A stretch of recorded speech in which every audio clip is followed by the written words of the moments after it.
Usually at this time of year, my mind is always set on carp and barbel. It's prime season for some incredible action on the rivers and lakes. These scorching temperatures we're having, reaching up to 33 degrees, are making things tough, with some fisheries even closing their doors for a few weeks. Instead of battling the heat in familiar places, I'm doing what I normally do, and that's searching the banks of the rivers.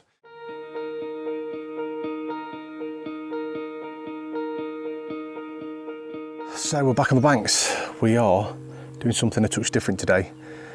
It's warm, it's 9 o'clock in the morning, it's 26 degrees. Today's going to be 33, and it is not the weather for any kind of fishing, in my opinion. There's been quite a few barbel bellying up, a few weirpools have closed the sections of river down for fishing because the fish just simply can't recover. So this time of the year, what I normally like to do is basically roam around the banks of the Trent finding new spots. So I've got anything from 15 to 16 miles of bankside to cover today. I've got loads of different stretches I want to go and have a look at, find out if it's membership or if it's day ticket, and then do a bit of pre-baiting and just spend the day having a little look around. Now, obviously I've got a lot of ground to cover, so I'm on the bike today. I'm on the Fiido M1 Pro, and this little bike is going to be helping me out a lot over the next couple of months for getting access to these stretches, because normally on sections where you park your car up, you'll find out that the first 6 pegs, 7 pegs get absolutely rammed. People don't want to be walking 2, 3, 4 miles away from the car. However, I've got the bike so I can cover a lot of ground over the next couple of months and hopefully capitalise on that. Well, the river, I mean, look at that. Look how beautiful the Trent is. It's such a lovely river to fish. And as you can see, it's very low, very shallow. Look how clear it is. It's all the small fry coming through there. It's nice to hear that a few of the actual venues have actually stop the barbel fishing, because it's not very clever when you start seeing them belly up like that. Right, let's go and have a look.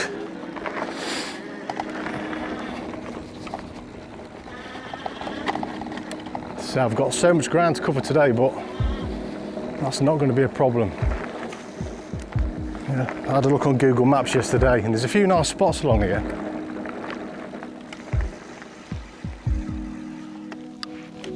That look really nice. It's mainly lily pads. Here we go. Some nice lily pads there. Just imagine the fish coming through. And all the years I've been on the Trent, there's certain sections that I've never really bothered fishing. I'm always get preoccupied on different areas. And I've got a few recce's to do today as well. Tomorrow on a few lakes.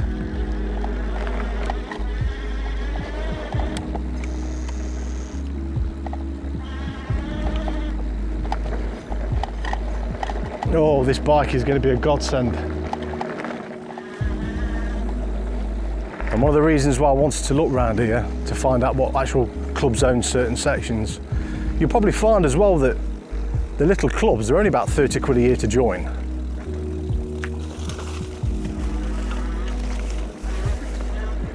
This just takes the legwork out of it on the bike. So this is run by a club. I'll have to look how much the prices are for the clubs and see what fish get caught. Just get a general gist of what's in the sections, because each section of river, I've noticed, some are brilliant for barbel, for carp, and some for pike, but each section I've found has its own particular species that's worth targeting. So certain sections are brilliant for barbel.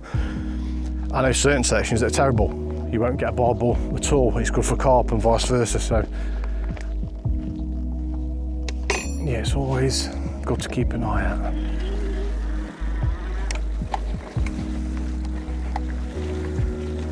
But the good thing about using the bike as well is you can access pegs that people, well, most of the time people aren't going to be bothered about fishing because it's out of the way. It's a bit of a walk, especially with your tackle.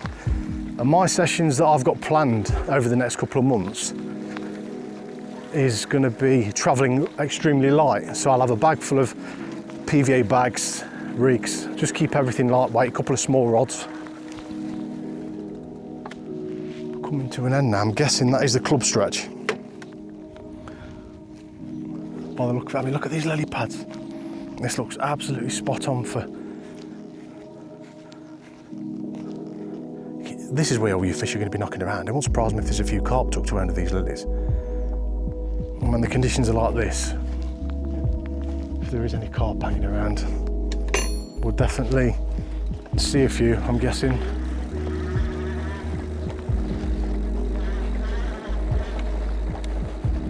I think what I'll do on certain sessions I'm going to do, I'll get my Nash Dwarf rods and just travel light with those. Look how beautiful that is. Yeah, see all the small roach chub coming through there. Look at them all coming through. Be a great bit of fun with a little float, fishing 3 pound mono, little size 12 hook, 14 just down here, fishing for the small fish. Right, what mode are we in? Eco, Sport, Turbo. Yeah, let's give it a bit of turbo. Go on, my son.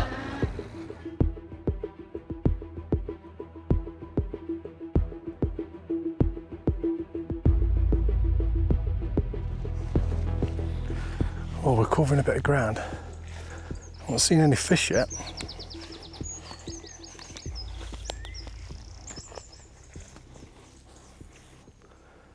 A few more lilies. This section is absolutely rammed with lilies. A section of lilies there along here. This looks prime for any carp coming through here.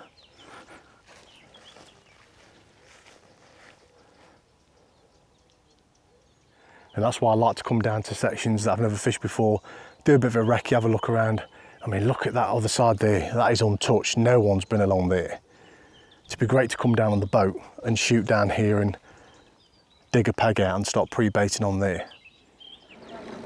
I always use bikes whenever I'm doing recce's. I cover so much ground. I've been using the Fiido Titan for the best part of a year and a bit. And this one's a little bit, the footprint's a little bit smaller, so you can get it in the back of your motor when you want to go on a recce or travel light. I've seen 3 carp since I've been looking up and down here, and it was at the bottom end. Only little small commons. Need 3 or 4 days worth of torrential rain, wash the rivers out, make them properly fishable, get some oxygen in there.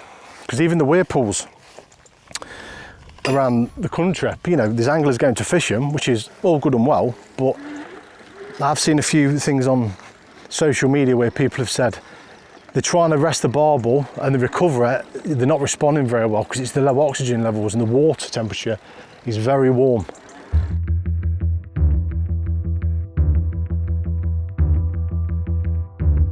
Yeah. Looks absolutely prime. I mean, look at that. Absolutely stunning. It's a beautiful section of river. I mean, I must have covered a good few miles at the moment. Like I said, when I'm doing recce's, I want to be as quick as possible, have a look around, see if we can see any fish, keep moving, and try and get a good picture of where the fish are located. You know, during warmer times, like now, you wouldn't dream of fishing from, so I can get some bait in, keep an eye on the spots, come back tomorrow, see if any fish have come in, and then eventually you sort of build a pattern up and then they start visiting the spots more frequently. But I always like to establish a spot with smaller fish like pellets, ground bait for the roach and the bream, and then start introducing the bigger particles like the boilies, 20 millers, 18 millers, and then eventually you start seeing the carp come in and they're on it like gusto.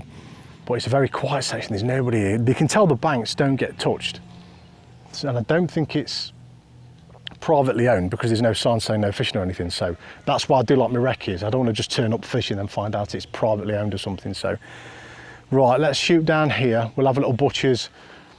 I'm not too sure how far this goes, but I've got no worries about getting back in a short amount of time because I'm on the bike. All right, let's have a little look around here.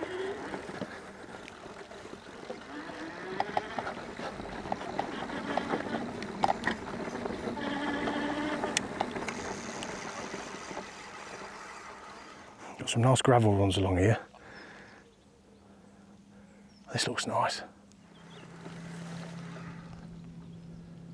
I bet when the river's up, 3 or 4 foot after a load of rain, I bet this is nice for a few fish to be hanging around. Looks like all the sheep have had the coats cut. Hey up, mate. Right, so that's this section done. We've done a good few miles.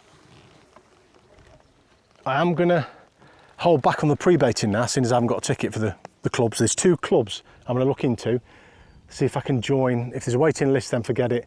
But it's owned by 2 different clubs, so that I might be able to fish one stretch. Sections like these sometimes are brilliant because you can get a small little club, only charge 30 quid a year. I mean, all right, it is a bit of a trek for your average angler, but this is why the bike is going to be my best friend on these kind of sessions. I mean, I've got full battery life and I've done a good few miles already. So this is going to be absolutely bang on. Bang on.